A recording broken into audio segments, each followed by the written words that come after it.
सरोद रानी।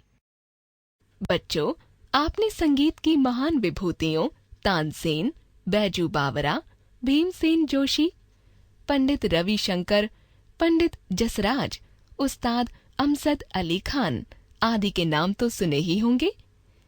आज इस पाठ के माध्यम से आप संगीत की एक और महान विभूति शरण रानी बाकलीवाल के विषय में जानेंगे। वे भारत की पहली महिला वाद्य कलाकार थीं, जिन्होंने सरोद बजाने में महारत हासिल की थी। वे भारत की पहली महिला संगीतकार भी थीं। आओ इस पाठ को सुनकर उनके बारे में और जानकारी हासिल करें। हमारे समय की संगीत की महान विभूतियों में से एक शरण रानी बाकलीवाल थीं।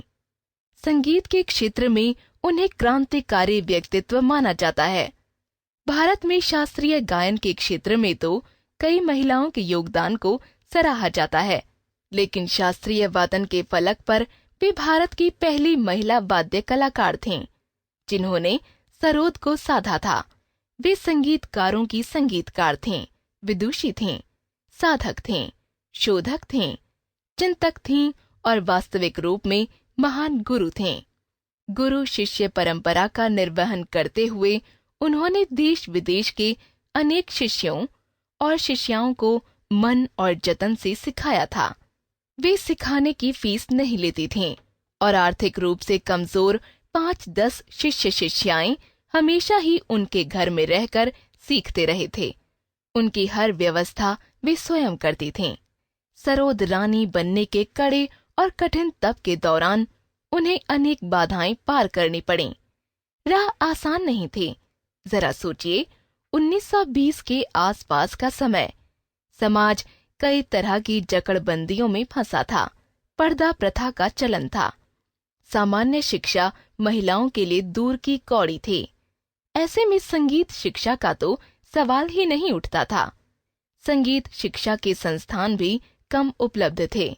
महिलाएं अगर संगीत के क्षेत्र में थीं भी, तो उन्हें ओछी निगाह से देखा जाता था।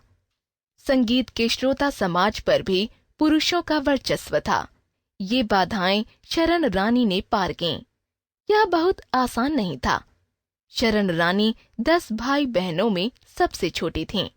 वह निरे बचपन से ही संगीत की धुनी थीं और पढ़ाई के साथ साथ गाने बजाने में ही उनका मन रमता था। मध्य भारत के मैहर कस्बे में बाबा अलाउद्दीन खां साहब से संगीत सीखने के लिए जाने माने परिवारों के लड़के जाया करते थे। शरण रानी का भी मन था कि वह मैहर जाएं। ऐसा करना आसान नहीं था, विकट था। मगर घर की लाडली की जिद के सामने परिवार का अनुशासन चरमरा गया। शरण को खां साहब के पास भेज दिया गया। यह पहला अवसर था जब एक हिंदू परिवार की बालिका एक मुस्लिम गुरु के पास संगीत सीखने भेजी गई थी। मैहर में भी सब कुछ आसान नहीं था। बाबा शिक्षा देने के लिए तो तैयार हो गए थे, मगर अपने कुनबे में शामिल करने से पहले उन्होंने शरण की कड़ी परीक्षा ली। कड़े रियाज, अनुशासन और स्वावलंबी जीवन की विभिन्न परीक्षाओं में शरण को खरा उतरना था। वह उतरी भी। बाबा ने तालीम देना मंजूर कर लिया। कई वर्षों तक मैहर में तालीम चली। शरण की जिंदगी केवल सरोद तक सीमित थी। किशोरावस्था की चाहतें क्या होती हैं, चुलबुलापन क्या होता है, यह उन्हें पता ही नहीं था। यह सिलसिला बरसों चला। शरण की एक निष्ठ साधना से प्रभावित होकर एक दिन बाबा ने उससे कहा, तू तो मीरा हो गई री। दिल्ली में जन्मी शरण रानी की माता का नाम नंद रानी, पिता का नाम लाला पन्नू लाल था। परिवार पुश्तैनी व्यापारी, घर में शिक्षाविद भी थे। उनके मामा डॉक्टर ताराचंद इलाहाबाद विश्वविद्यालय में उप कुलपति थे। किशोरी शरण रानी ने अपने समय के स्वाधीनता आंदोलन में भी हिस्सा लिया। वे प्रभात फेरियों में शामिल होती, घर पर चरखा कातती, खादी बनाती, आंदोलनों में जुलूसों में नारे लगातीं। पूरा परिवार ही आजादी के संघर्ष में शामिल था। इसका शरण रानी के व्यक्तित्व निर्माण पर असर पड़ा। शरण रानी ने दिल्ली के इंद्रप्रस्थ स्कूल से प्रारंभिक शिक्षा ली। उच्च शिक्षा के लिए इंद्रप्रस्थ महिला कॉलेज में दाखिला मिला। 1953 में दिल्ली विश्वविद्यालय से MA की डिग्री ली। यह वह समय था जब महिलाओं का शिक्षा ग्रहण करना आम बात नहीं थी। शरण रानी बाल्यकाल से ही मेधावी छात्रा थीं। उच्च शिक्षा प्राप्त करने के बाद भी उनकी संगीत शिक्षा जारी रही और संगीत सभाओं में उनका सरोद वादन भी। सरोद वादन के क्षेत्र में अवदान के लिए भारत के तत्कालीन राष्ट्रपति डॉक्टर राजेंद्र प्रसाद ने 1953 में शरण रानी को विष्णु दिगंबर पारितोषिक प्रदान किया। वे भारत की पहली महिला संगीत कलाकार थीं, जिन्होंने छात्राओं के सहयोग से पहला महिला वाद्य वृंद मंडली बनाया। ये छात्राएं इंद्रप्रस्थ कॉलेज की थीं। इस मंडली ने कॉलेज के स्तर पर अनेक बार अपनी प्रस्तुतियां संगीत रसिकों के समक्ष पेश की थीं। शरण रानी ने उन महिला वाद्यकारों के लिए संभावनाओं के अनेक द्वार खोल दिए जो इस दिशा में बढ़ना चाहती थीं। शरण रानी स्वयं में एक अभियान बन गईं। एक नारा, एक आंदोलन, जिसकी ऊर्जा पाकर पारंपरिक रूढ़िवादी परिवारों में भी बदलाव की बयार बहने लगी। ऐसे परिवारों में संगीत के लिए जगह बनने लगी। छोटे कस्बों से संगीत प्रेमी लोग, विशेषकर युवा पीढ़ी के लोग, बड़े शहरों की तरफ रुख करने लगे, जहां संगीत शिक्षा की सुविधाएं थीं। अब शास्त्रीय संगीत सीखना आदर की निगाह से देखा जाने लगा था। 1960 में शरण रानी का विवाह सुल्तान सिंह बाकलीवाल से हुआ। यह विवाह पूर्णतः उनकी सहमति और इच्छा से हुआ।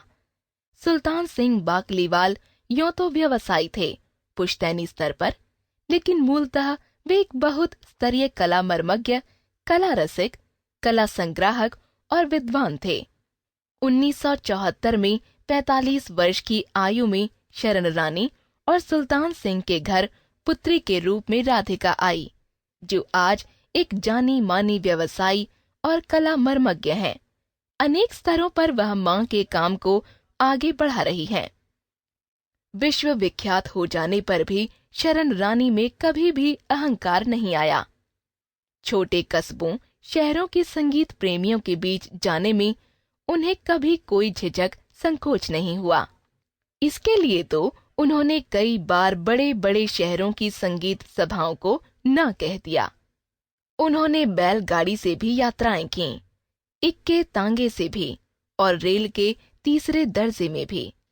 कई बार ये यात्राएं उन्होंने भीषण गर्मी में और वर्षा ऋतु में की थीं। प्रख्यात संगीताचार्य पंडित ओंकार नाथ ठाकुर ने उनके सरोद वादन से गहरे तक प्रभावित होकर शरण रानी को सरोद रानी की उपाधि दी थी। कम ही लोग जानते हैं कि शरण रानी कस्बों, नगरों में गली गली, घर घर यह विनती करने गईं कि लोग उदार हों और अपने बच्चों को संगीत की तालीम दिलाने के लिए आगे आएं। उन्होंने देश में कई संगीत संस्थान स्थापित किए थे, जिनमें देश के विभिन्न इलाकों से आए बालक बालिकाओं ने शास्त्रीय संगीत की शिक्षा ली। 1980 में शरण रानी ने उत्तर भारतीय और कर्नाटक शास्त्रीय संगीत के करीब 300 वाद्य यंत्रों का संग्रह राष्ट्रीय संग्रहालय को भेंट किया। ये सभी वाद्य यंत्र एकदम सही हालत में हैं और इन्हें बजाया जा सकता है। इनमें से ऐसे भी कई हैं जो टूट फूट गए थे, लेकिन शरण रानी ने बड़े जतन से उन्हें ठीक कराया। वे देश के सभी बड़े छोटे शहरों, कस्बों, तमाम जनपदों, आदिवासी इलाकों में गईं और वाद्य यंत्र इकट्ठे किए। इन्हें भेंट करते हुए हर वाद्य का विस्तृत ब्यौरा भी सौंपा, ताकि शोधार्थियों के लिए आसानी हो सके। इनमें से अनेक वाद्य यंत्र तो दुर्लभ ही कहे जाएंगे। अनेक पुस्तकों की लेखिका डॉक्टर शरण रानी बाकलीवाल ने अंग्रेजी में एक शोधपरक पुस्तक डिवाइन सरोद लिखी, दशकों के